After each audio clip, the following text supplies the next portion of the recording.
Three, two, one. Welcome.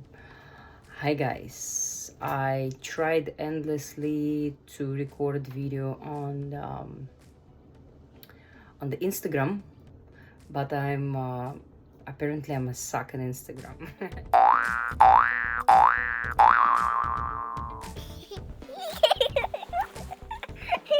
Have to learn how the Instagram algorithm works, because I recorded a couple of videos, more than couple, and then I look at my Instagram account and there's nothing. Okay, that's okay. Normal face, no more extra super duper motions. Okay, so first video, okay, and those of you, don't judge me too hard, okay, because this is my first video and this topic. So as some of you know, I'm working on the Spellcaster website with the help of a big team. They are really good. So I provide them information, and they, based on my information, my text, pictures, etc. I don't like this light. I look like I just came from a bar or somebody punched me in the face. I don't know what's going on. But okay, listen. This is me now with this light. So in this quick tutorial, we'll cover a couple of things. Number one, candles. Number two, lithotherapy, means how to work with stones and minerals. And number three, holding these fingers, number three are herbs, natural herbs, bark of trees, flowers, etc. And how you can help you esoteric magic work, how you can cast your spells and make them stronger. So number one, again, this is my favorite, by far favorite stone mineral. Using Instagram, it's actually changing the color, so now you can see the real color. Yeah, guys, I love stones. I have some of the granite right here in the silver and copper. Anyway, so this is a citrine. It's quite big piece. It's, I don't know, maybe like a pound. I buy wholesale. As a business owner, I have an exclusive opportunity to go in and buy, basically by bulk, different type of stones like this, like jade, again citrine, whatever, different type. Okay, and I do a lot of work with them. Some like the small ones I use for water, to purify water. Some I create my own jewelry. Well, this is not finished yet. It's gonna be like a necklace.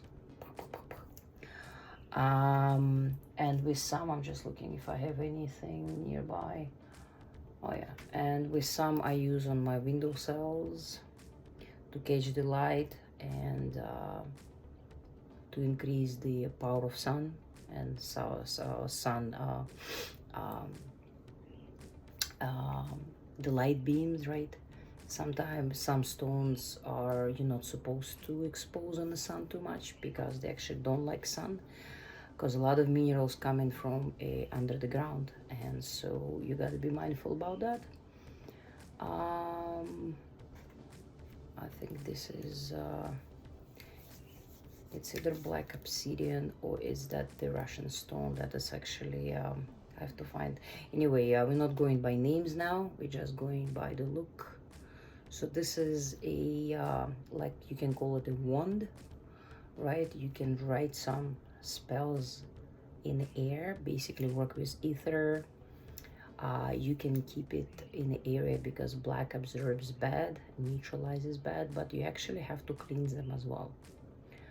The only stone you don't have to cleanse is a selenite, and the quartz stones, basically your quartz slides, the salt, the Himalayan salts, those ones. I have something on my face, I think it's my bunny's feather, sorry, because I was just hugging my bunny. So yeah, with the stones, you can have them in your office, for example. You can have them at your workplace, on the work desk. Some stones help you to concentrate. Some stones help you to pass the test or exam. That's what I used a couple of years ago when I was passing one of the exam, and I was really stressed out. And I remember I was holding it so strong that it became almost like wet from my hand. And when I wrote the exam, I still didn't know the results. I went to the washroom and suddenly I dropped it and it broke in half. So it's probably fulfilled the work supposed to fulfilled. I glue it later, but actually the stones that are already gave you the power and the broken half, you actually supposed to bury them back to the earth. That's the best way. So you're not supposed to keep anything that's broken, even if it's one of your precious stones. And anyway, the exam, yeah, I passed exam with a good mark, with a high mark, and I was really happy. Now, was that stone that helped me? Yes. Was that me that passing the exam and using my brain? Yes. So things in the magic and esoteric are just enhancing and increasing the power of you. So those are just tools, but the power is inside of you. That's why when you work with any incantations, with stones, with candles, with creating your own spells, you have to have energy. That means you have to have enough of sleep. You have to be in a positive vibration, a positive mind. You have to be stable, means not too happy, not too sad, and not too depressed. You know, leveled up, basically, in your mood. One thing I wanted to show you as well in a second. Yeah, I'm usually very hyper, and you will see often my eyes getting big like this. Is just because I'm emotional. I'm Virgo by the zodiacal sign, which I know there right now. There, all those signs are moving and all that stuff. I have to itch my nose because the feather from my bunny is everywhere on my face. Sorry. That's the beauty to have animals. They usually like all over you, and then there's like maybe you can see even the feather flying off my face. I mean, not feather, sorry, fur. Bunnies don't have feather. Okay. Yeah, this tutorial is gonna be funny, but that's okay, right? We want to be a little funny, a little serious. We don't want to be 100% serious. Okay, so another way to work with stones and minerals is to learn about them. It's called lithotherapy. Lithotherapy, you can Google it. On my website that is under development right now, you can find lots of information on lithotherapy. Again, if you want to know in depth, there are two choices. You either go and study and it takes you like years and years, or you go to a person like me and you get what you need, either like a course or an advice or a session where I can advise you on certain stones and rocks that will benefit you particularly, because it's all depends on the type of person you are, on what you do in life, on your zodiacal sign, on your numerology sign, and so on and so forth. And sometimes simply, and sometimes simply, you go to the store and just you place your eyes on some stones or rocks, and you know that is yours. That you just want to have it, and that's the right way as well. Now, can you work? Sorry, can you work with the stones and minerals by yourself? Absolutely. But some stones are not meant to be in your bedroom, for example, because they will keep you awake, because they keep helping you, not helping you, but keep accelerating your energy. Some stones you can keep in your bedroom, not near the night table. Now, there is also work with the stones and minerals when you want to have a prophetic dreams, such as the amethyst. I don't have amethyst here. This is jasper. It's in my other room, but that's okay. So amethyst is somewhere from light purple to dark purple to almost like, yeah, so that's the amethyst. It's a natural quartz. Is beautiful for people who work with their psychic ability, who want to enhance their third eye, who want to read more information from the ether, from the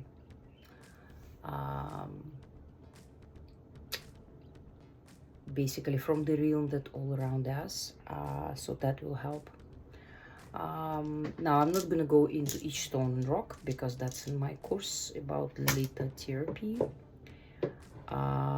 Candles. I have simple example of candles. My candles are beeswax. You can smell it. Okay. Smell like beeswax, right? Now beeswax is made by bees, obviously. And yes, to my vegan friends, although I am considering myself to be vegan, I do use products from bees. But I go to places and I investigate, I make sure those bees are treated well and they've been loved, and the wax are not taking in the crazy amount. Now, why I don't use the soy wax or paraffin? Well, because those two are, especially paraffin, highly toxic because it's based on the petroleum. It's a petroleum product. And in some states on the candle, you will see the label that it's carcinogen. And make sure you don't burn around children, infants, breastfeeding mummies, and basically mothers who are breastfeeding and pregnant women. Okay, so there is a reason for that. And quick story, I used to live in a house, and the house had the small ceiling. It was like old kind of house, and I used to burn a lot of candles all the time. That's the time before I knew that they're toxic. I kind of, kind of assumed, but I didn't want to believe. So we all like to go to IKEA and buy all this nice, smelly, smell like cherries, or smell like herbs, or smell like pine, or smell like, I don't know, who celebrate Christmas, whatever. Happy smell kind of candles. Guess what? They were toxic. And so what happened to that house where I lived? I used to burn literally like, I don't know, 2, 3, 4 candles a day, like while I'm cooking in the kitchen, while I'm doing some computer work, when I'm falling asleep. They would be like placed safely, obviously, in the candle holder. But guess what? After about a few months, I noticed that my ceiling is getting dark, like almost black, some spots. And I called the owner, and the owner came, and he looked, and he right away, he's like, do you use candles? I'm like, yeah. He's like, well, that's what it is. And I'm like, oh, okay. Now, can beeswax do that? Well, yeah, because it's still burning. There is still chemicals getting out of place, out of the candle, but they're natural. In fact, they even saying when you burn a beeswax candle, it actually purifies the atmosphere. Yeah, there is still some chemical composition, I believe, especially when they put colors, right? When you use hopefully food graded. That's why I highly recommend you learn and you make your own candles. Although I know not everyone has time and the desire to make candles, well, then you order from somebody like me who can make a custom-made candle for you. That will include some stones, some minerals, some spells, some incantations, some herbs as like bay leaf, for example, that purifies energy, that lavender that purifies energy. Smells really good. There's also there a mugwort. It looks like this, and people think it's a weed, but it's actually, yeah, it's quite long. I'm just drying it. And if you pick up from in a place where is far from highway and the road and stuff, you can actually drink it in a small amount, as it has anti-parasitic remedies. Now again, I'm not a doctor, I don't recommend, I'm just sharing my knowledge, okay? So what else is here? Sage is here. Now in this day and age, everybody going crazy about the sage, and then it's supposed to be eco-friendly and not picking up from places of native people. Now back home we have sage as well. It's a different type of sage, but it's still sage, and we drink sage, we put it in the soup, we burn it, but for most part we use it for food. Now sage here is a little different. You also can put it in food. I use for spells, incantations, and sage, when it burns, it has lots of smoke. So make sure when you work with sage, your windows are open, so allow fresh air to come in and the smoke to come out, right? It's very important. If you live in some condo and where you cannot open the windows, be careful with that, because I know a lot of condos, all windows are literally sealed. You cannot literally like even open a crack. It's all like central AC system and air ventilation system, and you got to be careful with that, okay? So I guess not every place is good for burning incense or mega burning a smudge. There is another thing I want to show you. It's a Palo Santo. You can't even really see Palo Santo because the bark is not here. The others I burned already. So Palo Santo is a nice, it has a nice woody smell, a kind of rich smell. It doesn't really burn on its own too long, which is good, but you don't need much. Now it purifies, yes. It's more, I would say, it more calming the energy and bringing kind of a good vibration. Now I would say Palo Santo I would use when I already clean with a mugwort and with sage, because mugwort has it's a very strong herb, right? Even keeping it at home by bushing it, drying it together and putting it by your window, it can chase some entities away from your house and from your from the energy of your house. And the last but not least, I have herbs and berries everywhere. So this is mountain ash. It's actually berry. It's very dry right now. It's bittery sweet. Again, back home they're making medicine out of it. And you can actually put it in tea. During the World War II, people used to use this to put it in the water, as it's supposed to has ability to purify water. Some kind of antibacterial, I think, properties.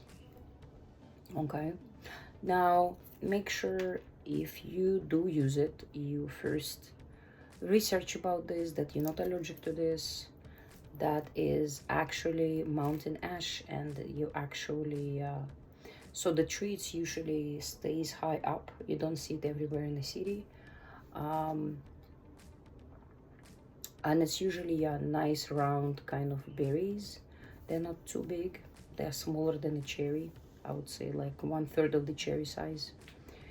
And birds love them in the winter because I guess it's a good source of some type of vitamins. Humans, a lot of humans in North America, they don't know about this, and they just think it's some kind of a poisonous berry, but it's not. And so if you keep it around your house, it can also prevent some dark vibrational forces to enter your house. Now, if some forces, dark forces, or spirits or whatever, they're already in your house, will this one help? No, of course not. If they're already inside, then some spirits and some entities, they need much stronger work. They need some incantation. They need your own intention, because you are part of your house or part of your apartment or part of, even if it's a rental. Once you live there, until you're gonna move out, you become part of it and it become part of you. Okay, so your emotions, your feelings, everything becomes part of each wall, each object, each whatever. So everything resonates with you. You got to remember that. Now it's again talking about the quantum physics law, right? Now magic and esoteric, I do believe it's basically, it's a basic of quantum law, quantum physics law, quantum, not quantum mechanics, quantum physics. I'm not gonna argue with the scientists now. If the scientists out here, they're like, oh yeah, but it is like that, because anything magical, it's not about you read a spell and $1 million just fall on your head. Not like that. It's about your intention. It's about the work that you're willing to put. And basically it helps you to materialize certain things, but it doesn't bring those things to you. It will send a signal to universe that, hey, I'm out here, boom, boom, boom, I'm here, and I want this, this, and that. But we still have to do the work in terms of like to get opportunity in a new job, to get more money at work, to open up a business, to be brave enough, right? Or to find a loved one, or to cure some sickness or disease, right? All it is in our mind. Our mind is basically a microcosm, right? That we are, our body lives by the same law as the whole universe around us. So that's why objects like stones, minerals, candles, herbs, all it is, it's a part of the universal part of universe, and working with them, we just enhance our power. But your intention is number one. Those are just tools. Okay, so I want you to make sure you understand that. And what else? The last thing is about essential oils. I have few examples. I personally love this company, Divine Essence. Now I don't make my essential oils unless I make it for massage. For massage, I make my binding oil, or the oil that I will be using. The base oil will be olive oil or grapeseed oil or peach oil, whatever you can afford, whatever is your budget. But I always make sure it's a cold press, it's organic, it smells actually like oil, it's in a glass dark bottle. And then what I do is I will put it in a glass jar, okay, the oil. I will wrap it with a nice little cloth, towel cloth. I will put all that in a pot of water, and I will put it on a slow heat like that for 5 to 6 hours. Now what happened to the oil, not only it gets sterilized, purifies, but I also add such stuff as lavender flowers. I can put basil flowers, dry or fresh. Fresh is good. I might put a little bit of sage. It depends what's the purpose for that. I can put rosemary, dry rosemary. I can put chamomile. So it depends what the intention. If the intention is to calm down some skin rash, or just for my own massage or massage my family members, my friends, I will be using very mild herbs, knowing that those people are not allergic to that. If I make it for myself, I know that I'm not allergic to any herbs or incenses, so I'll be using most of basically a bouquet of different flowers and herbs. And usually when you boil that oil for a sterilized, steam that oil for 5 to 6 hours, the smell will be very mild, literally like when you put that oil on your skin. I don't have any sample. It's somewhere. Anyway, when you put, no, I think I do.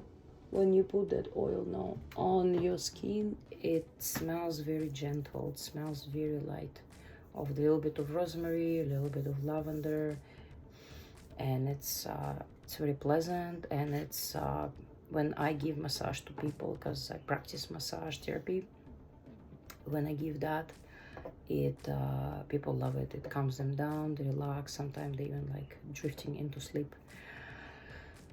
Okay, so other oils as lemon balm and cinnamon. This is for cleansing. You can use for your aroma lamp. This one, it's you can use for money spells when you do your money spells, if you know how to do it. You can use to for the candle spell or candle work. You can actually put few drops and rub it on your candle and then roll it in the dry herbs. So the whole process will be shown on one of my YouTube videos later on. For now, I'm just giving you like basics here, basics there, and still working on my website. There's lots of work. Okay, so 26 minutes of my talking. I think I'll be wrapping up. And the last thing I want to show you, I just bought a new set of runes. It's a Scandinavian alphabet that's been used for hundreds and hundreds of years, supposedly to be given by God Odin. And you have to know how to work with runes. I gave one of my friends some runes and she basically abused them, and then she got very unwell. So you gotta know the energy of runes. So this is a bloodstone, beautiful natural stone. They've been tumbled, so they're all like nice and kind of like very smooth. And on each one there is a 24 different runes, right? Scandinavian alphabet. Looks like, oh yeah, so I'm gonna put them in my bag. Now with runes, with stuff like that, first of all, you have to know the history of runes. So I would suggest anything you do, anything you want to work with, study first. Study the history, study the ethnography about that, study the folk, because runes has a long history about the god Odin, the horse, the other entities or the other gods, how everything was developed, and why in nowadays in this world the runes are still working, although maybe not as powerfully as they used to be, because everything changes, time changes, people changing, our planet changes. It's a rhythm, the biorhythm, and it's shifting the polarity. So a lot of things changes. So some things what used to work like this right now work like less than this. Some stuff that used to be slow, speed it up. Okay, so I would highly suggest either sign up for one of my classes or workshops that I will be soon recording and selling them. They'll be pretty affordable, yes. Or just get one-on-one with me, where in hour or two you can learn something that you might not gonna learn in the whole year. Okay, because I've been practicing all this stuff for over 20 years, and lots of stuff I know not by books but by living certain things, by experiencing how the energy when I apply in the right way, how it works, how you can shift the reality in your life, how you can shift your luck and prosperity and ability to attract good things instead of bad. Okay, so that's it for today. Thanks for being loyal and so patient with me for 29 minutes and 36 seconds, 38. Thank you so much again. You are the best. and know that if you want to work with energy, with stones, with rituals, whatever, you can become witchy overnight, witch or witcher or spellcaster overnight just by reading a book or two or even three. You have to live it, you have to experience it, you have to apply on yourself, on your relatives, on your loved ones, on your friends, on your animals, on your plants, on all around you in practice, and see how it works first. And then you, once you know how it works, then you can start to work with people. Okay, so be mindful about that, because as good as the incantations and plants and candles can bring, it can also disturb certain energies. So you have to be careful when you work with certain things without proper knowledge. Okay, all right, so again, thank you for staying with me. Thank you for watching. Any questions down below, please? You can always send me text or check my profile on Instagram, as well as my email is down below, and as well as my website, still developing, but hopefully when I launch this video, the website will be almost done. Okay, thank you and namaste.